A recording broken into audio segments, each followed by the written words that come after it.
అయితే ఇప్పుడు ఏమంటావు?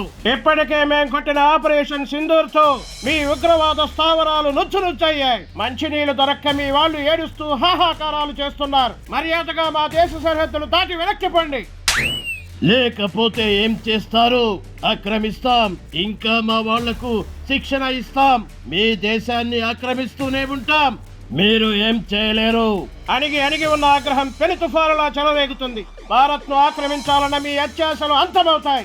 ఆకలిగా ఉన్న మా భారత సింహాలు మీ ఉగ్రవాదుల గుండెల్ని చీలుస్తాయి. ఏయ్ రామరాజు, నిన్ను చూస్తుంటే నాకు భయం వేస్తుంది. ఏమిటి ఆ పౌరుషం? ఏమిటి ఆ ఆవేశం?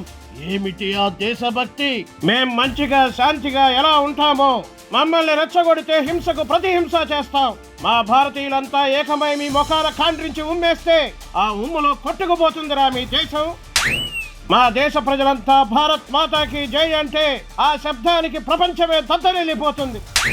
ప్రతి భారతీయుడు యుద్ధ శంఖాన్ని పూరించాడంటే మీ చెవిలో నుండి రక్తం కక్కుకుని చస్తారు. వద్దు వద్దు వద్దు, నా ఈ బాణంతో మిమ్మల్ని సంహరిస్తాను.